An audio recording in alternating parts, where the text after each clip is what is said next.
Hey, my name's EB-Knispel, and I'm just gonna do a little bit of a voiceover, some gameplay at the moment. Anyway, I'm just gonna give you an explanation as to why I haven't been uploading as much for a long period of time. So if you already didn't know, I'm actually a student at this moment. I'm finishing up my bachelor's degree in exercise sports science, and I've been focusing really hard on that, making sure I get the best GPA if I want to go on to do masters, or even if I wanted to go get myself a PhD. Funny enough, some of the stuff I've learned from motor control learning and psychology have actually kind of crossed over into gaming. I've used some of those tricks and things that I've learned to help me better myself as a player as well, and people around me. And that's what I'm trying to push off onto you guys, that some of the stuff I've actually learned from my degree I can actually apply to gaming. So hopefully in future videos I can go into a bit more depth about some of that stuff, so then it benefits you guys in becoming better players, regardless of what aspect of the game that you like to specialize in, or if you like to be a jack of all trades. Also been balancing some things with my family, also been balancing some things with family, my girlfriend, and all other relationships that I had outside of this gaming community. Also, like all of us have been this year, I've been trying to deal with the workloads that COVID has put on me. Also, funny enough, due to COVID getting in the way of a lot of my incidental exercise, I've managed to put on a few kilos, which I would say has helped me keep me warm during the winter months, but I definitely need to get rid of it now, because I think that extra thermal layer that I'm carrying with me is served its purpose now that we're reaching into summer. Also, I had to do a bit of upgrades to my PC so that I run a bit more efficiently, but even then, with all the things that I've gone through to upgrade my PC, I do need to render videos up into 2K, which takes up a lot of time, which I need to use my PC to do my uni assignments, etc. from home, so that doesn't leave me much time to let my computer just sit there and hum away while I actually need to use it for my uni.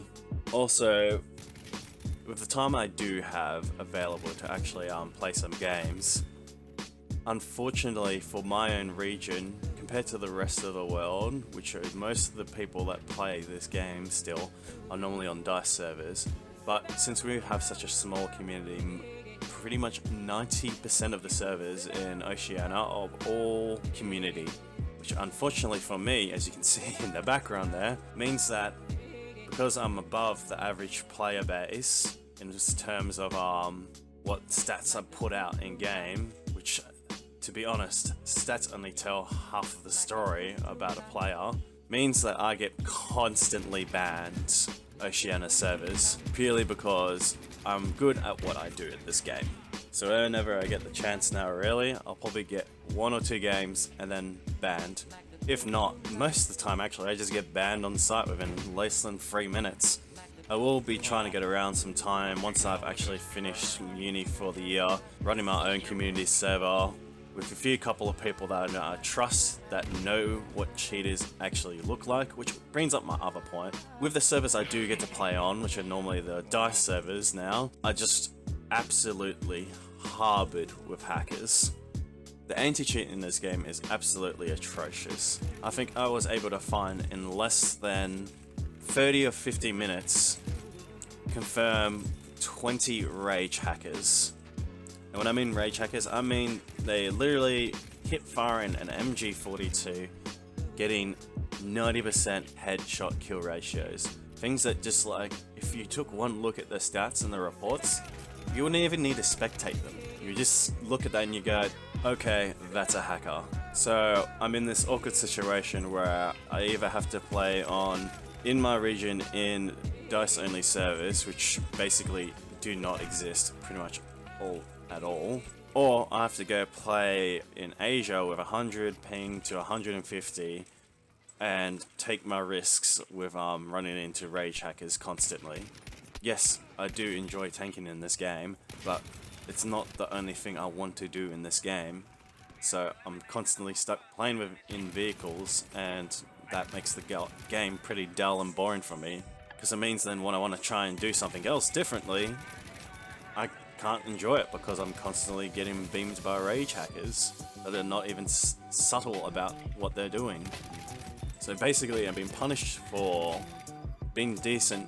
I'm being punished for being a decent gamer from my own community area, forced to play out of my region only to be tortured by hackers because DICE can't make a decent anti-cheat. It makes me honestly, regrettably say, I hope that Battlefield 6 not only has decent anti-cheat, but actually removes private servers so you can run these normal servers, and the only way that you can have a private game is if you're trying to do private community unranked game stuff, so like scrims or community events for like a whole group of people in a clan or friends or something.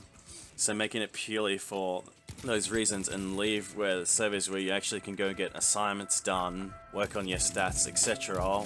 left in DICE's control with their own anti-cheat to make sure people are not, you know, pat statting or doing all these other things which makes assignments really easy to do, or just inflating and embellishing the stats. But I already said this about stats. Stats only tell half the story. So you could have, for example, on your own, maybe a 20 KD, but your SPM's like 200.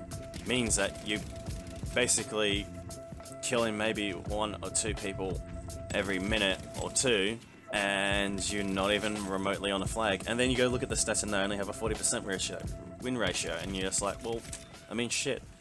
When you have, maybe, let's put it this way, if you have a really high win ratio, you have a really high KD, so we're looking at 4 or 5 plus, for, at least respectively for infantry, high SPM, and you see the accuracy is high, you can see the KPM's high, that's good.